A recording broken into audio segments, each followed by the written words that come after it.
আসসালামু আলাইকুম। এখন দেখবেন সংবাদ শিরোনাম। বগুড়া ৬ আসনে তারেক রহমানের পক্ষে মনোনয়নপত্র সংগ্রহ, সুষ্ঠু নির্বাচন আয়োজনে তিন বাহিনীর সাথে সিইসির বৈঠক। গণতন্ত্রকে শক্তিশালী করতেই দেশে ফিরছেন বিএনপির ভারপ্রাপ্ত চেয়ারম্যান, জানালেন সালাউদ্দিন আহমদ। মব কঠোরভাবে দমনের আহ্বান। সুদানে সন্ত্রাসী হামলায় নিহত ৬ বীর সেনার জানাজা হলো ঢাকা সেনানিবাসের মরদেহ নিজ নিজ ঠিকানায় পৌঁছানোর পর রাষ্ট্রীয় মর্যাদায় দাফন। দিল্লির হাইকমিশনের সামনে উগ্র ডানপন্থী হিন্দু গোষ্ঠীর বিক্ষোভ, বাংলাদেশ বিরোধী স্লোগান। চট্টগ্রামে ভারতীয় ভিসা সেন্টার পরবর্তী নির্দেশ না দেয়া পর্যন্ত বন্ধ ঘোষণা। এতক্ষণ দেখছিলেন সংবাদ শিরোনাম, এখন দেখবেন বিস্তারিত। বগুড়া ৬ আসনে বিএনপির ভারপ্রাপ্ত চেয়ারম্যান তারেক রহমানের পক্ষে মনোনয়নপত্র সংগ্রহ করা হয়েছে। বেলা ১২টার দিকে রিটার্নিং কর্মকর্তার কার্যালয় থেকে মনোনয়ন ফর্ম সংগ্রহ করেন জেলা বিএনপি সভাপতি রেজাউল করিম বাদশাহ সহ নেতাকর্মীরা। এ সময় তারা বলেন, তারেক রহমান আসনটিতে নির্বাচনে অংশ নেয় নেতাকর্মীদের পাশাপাশি সাধারণ মানুষও উচ্ছ্বসিত। রেকর্ড সংখ্যক ভোট পেয়ে বিএনপির ভারপ্রাপ্ত চেয়ারম্যান বিজয়ী হবেন বলে আশাবাদ জানান নেতাকর্মীরা। আজই বগুড়া ৭ আসনে বিএনপি চেয়ারপারসন বেগম খালেদা জিয়ার পক্ষে মনোনয়নপত্র সংগ্রহ করার কথা রয়েছে। এদিকে রংপুর ৩ আসনে জাতীয় পার্টির চেয়ারম্যান জিএম কাদেরের পক্ষে মনোনয়নপত্র সংগ্রহ করা হয়েছে। নির্বাচনের তফসিল অনুযায়ী আগামী ২৯ ডিসেম্বর পর্যন্ত মনোনয়নপত্র জমা দেওয়া যাবে।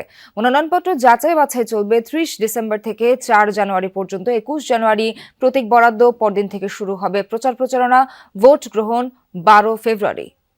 আসন্ন জাতীয় সংসদ নির্বাচন এবং একই দিন গণভোটকে সামনে রেখে তিন বাহিনীর প্রধানের সঙ্গে বৈঠক করেছে নির্বাচন কমিশন। দুপুরে নির্বাচন কমিশনের সেনাপ্রধান জেনারেল ওয়াকারুজ্জামান পৌঁছানোর পর তাকে স্বাগত জানান ইসি সিনিয়র সচিব আক্তার আহমেদ। এরপর একে একে ইসিতে প্রবেশ করেন বিমান ও নৌবাহিনী প্রধান, তাদেরও স্বাগত জানান ইসি সিনিয়র সচিব। ১ ঘণ্টা চলে এ বৈঠক। এদিকে দুপুর ২:৩০টায় আইন শৃঙ্খলা পরিস্থিতি পর্যালোচনা সংক্রান্ত একটি সভা অনুষ্ঠিত হবে। সিসি সভাপতিত্বে ওই সভায় নির্বাচন কমিশনাররা উপস্থিত থাকবেন। সভায় নির্বাচন পূর্ব আইন শৃঙ্খলা পরিস্থিতি, অবৈধ অস্ত্র উদ্ধার, যৌথ বাহিনীর কার্যক্রম, আচরণবিধি প্রতিপালন এবং সার্বিক নির্বাচনী পরিবেশ বজায় রাখার বিষয়গুলো আলোচনা থাকবে। বৈঠক শেষে আলোচনার বিষয়বস্তু এবং সিদ্ধান্ত সম্পর্কে গণমাধ্যমকে জানানো হবে। নির্বাচনের অর্থাৎ ভোটের দিনের আগে পরের যে আইন শৃঙ্খলা পরিস্থিতি, একই সঙ্গে অবৈধ অস্ত্র উদ্ধার, যেটি সাম্প্রতিক সময়ে অত্যন্ত গুরুত্বপূর্ণ আলোচনা, তার পাশাপাশি হচ্ছে এই নির্বাচনকে ঘিরে যে সমস্ত প্রার্থী অংশ নিচ্ছেন তাদের নির্বাচনী আচরণবিধি প্রতিপালনের যে বিষয়গুলো, সেগুলো তদারকি করার যে বিষয়, এই তিনটা মূল বিষয়ের উপরেই আসলে আলোচনাগুলো চলছে। এবং তিন বাহিনীর ওসমান হাদির মৃত্যু ঘিরে সাম্প্রতিক বিশৃঙ্খলায় সরকারের ভূমিকা প্রশ্নবিদ্ধ বলে মনে করেন বিএনপির স্থায়ী কমিটির সদস্য সালাউদ্দিন আহমদ। বলেন, জনগণ ডেমোক্রেসি প্রত্যাশা করলেও সরকার মবক্রেসি লালন করছে।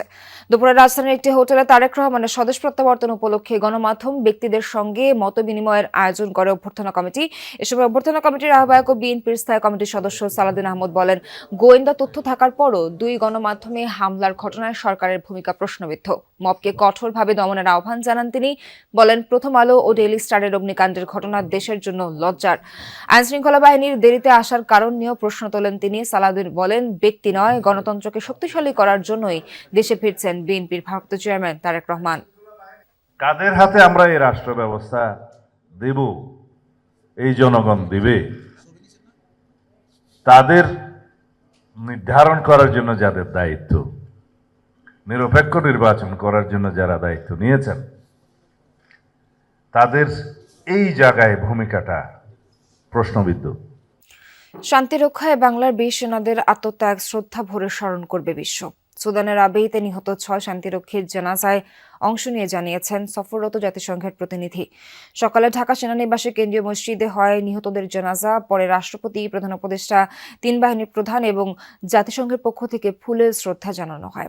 রাষ্ট্রীয় মর্যাদায় তাদের নিজ নিজ ঠিকানায় হবে দাফন। লাল সবুজ জাতীয় পতাকা আর জাতিসংঘের নীল রঙের পতাকায় আবৃত বাংলার বীরদের কফিন। বিশ্ব শান্তি রক্ষায় তারা উৎসর্গ করেছেন জীবন। সুদানের আবেইতে সন্ত্রাসীদের বর্বরোচিত ড্রোন হামলায় নিহত সেই ৬ শান্তিরক্ষীর মরদেহ শনিবার পৌঁছায় বাংলাদেশে। রোববার সকালে ঢাকা সেনানিবাসে শুরু হয় জানাজার আনুষ্ঠানিকতা।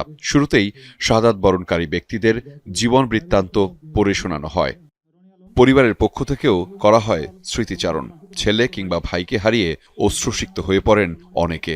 যদি কারো মনে কোনো রকম কষ্ট দিয়ে থাকে, আপনার আল্লাহর মেহেরবানিতে তাকে ক্ষমা করে দেবেন, আর তাকে আল্লাহর হস্তে সবাই মাফ করে দেবেন। আমার বাবা খুব একটা সৎ একটা বাবা ছিল, আমার দেশের লোক। সগের স্যার আমার গ্রামের আমার বাবার কথা বললে আর শেষ করার মতন কোনো কায়দা আমার নুর ইসলাম মন্ডল বেঁচে থাকলে হয়তো আরো গর্ববোধ করতো যে তার ছেলে শহীদ হয়েছে। বাহিনীর প্রতি তার এত আনুগত্য ছিল, আপনাদের সাথে সে সময় কাটিয়েছে। আমার ভাতিজার জন্য সকালের কাছে দোয়া চাচ্ছি। পরিবারের প্রতি সমবেদনা জানান ঢাকায় আসা জাতিসংঘের প্রতিনিধি। জানান, বিশ্ব শান্তি রক্ষায় বাংলাদেশি সেনাদের এমন আত্মত্যাগ শ্রদ্ধা ভরে মনে রাখবে বিশ্ব। They were soldiers of peace. তারা ছিলেন শান্তির সৈনিক, একই সাথে তারা ছিলেন পথ প্রদর্শক, বন্ধু, পিতা, ভাই এবং দিল্লির বাংলাদেশ হাইকমিশনের সামনে উগ্র ডানপন্থী হিন্দু গোষ্ঠীর 20 থেকে 25 জনের একটি দল বিক্ষোভ করে গতকাল রাতে, দেয় বাংলাদেশ বিরোধী স্লোগান। হাইকমিশনের এক সূত্র থেকে জানা গেছে, শনিবার রাত 9টার দিকে একদল উগ্র ডানপন্থী হিন্দু গোষ্ঠী দিল্লিতে বাংলাদেশ হাইকমিশনের সামনে উচ্চ স্বরে স্লোগান দিতে থাকে। 20 থেকে 25 জনের একটি দল 4 থেকে 5টি গাড়িতে করে সব নিরাপত্তা বেষ্টনী অতিক্রম করে বাংলাদেশ হাউসের মূল ফটকের সামনে উপস্থিত হয়। সেখানে তারা বাংলাদেশ বিরোধী নানা স্লোগান দেয় এবং ভারতে নিযুক্ত বাংলাদেশের হাইকমিশন রিয়াজ হামিদুল্লাহকে হুমকি দেয়। কূটনৈতিক সূত্রগুলোর মতে, এ ধরনের ঘটনা দিল্লির কূটনৈতিক পাড়ায় নজিরবিহীন। দীর্ঘ সময় স্লোগান দেওয়ার পর তারা বাংলাদেশ হাউসের সামনে থেকে চলে যায়। সে সময় হাইকমিশনের রিয়াজ হামিদুল্লাহ ও তার পরিবারের সদস্যরা বাংলাদেশ হাউসেই অবস্থান করছিলেন। নিরাপত্তা বাহিনীর কোনো কার্যকর পদক্ষেপ না নেওয়ায় তারা সম্পূর্ণ নিরাপত্তাহীন অবস্থায় ছিলেন বলে কূটনৈতিক সূত্রগুলো জানিয়েছে। ঘটনার সময় বাংলাদেশ হাউসের নিরাপত্তায় নিয়োজিত বাংলাদেশ বাহিনীর সদস্যরা নীরব ভূমিকা পালন করেন বলে অভিযোগ উঠেছে। বাংলাদেশ হাইকমিশন আক্রান্তের ঘটনাকে অত্যন্ত গুরুত্বের সঙ্গে নিয়েছে অন্তর্বর্তী সরকার। সরকারের পক্ষ থেকে আনুষ্ঠানিক প্রতিক্রিয়া জানানোর পাশাপাশি কয়েকটি কূটনৈতিক পদক্ষেপ বিবেচনায় নেওয়া হয়েছে।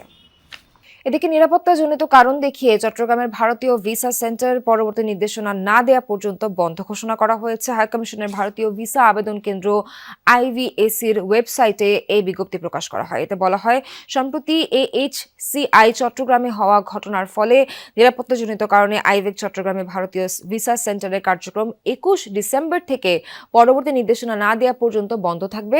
পরিস্থিতি পর্যালোচনা করার পর ভিসা কেন্দ্র পুনরায় চালু করার বিষয়ে ঘোষণা দেওয়া হবে বলেও জানানো হয়। ওসমান হাদির হত্যায় জড়িতদের 24 ঘন্টার মধ্যে গ্রেফতারের আলটিমেটাম দিয়েছে ইনকিলাব মঞ্চ।